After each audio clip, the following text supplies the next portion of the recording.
Čoraz rýchlejšie tempo nášho životného štýlu znamená aj rýchlejšiu a bezohľadnejšiu jazdu aut. Preto vodiči pozor, rýchlosťou sa vaše zorné pole výhľadu na cestu zužuje, autá a osoby približujúce sa zo strán si nemusíte vôbec všimnúť.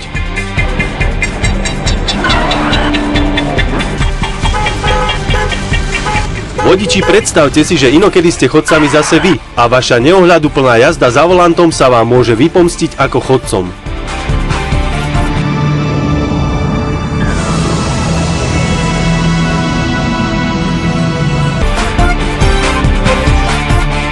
Ak už raz rozbehnete auto nad povolenú rýchlosť, nemusí sa vám už podariť včas ho zastaviť a predísť nešťastiu. Dupnutím na brzdu nezastavíte na mieste. Počítajte s brzdnou dráhou auta. Vysoká rýchlosť vám síce skráti cestu, ale môže skrátiť aj životy chodcov, vaše dni na slobode a predĺžiť útrapy z následkov. Približne každá tretia obeť dopravnej nehody by mohla žiť, keby vodič neprekročil povolenú rýchlosť.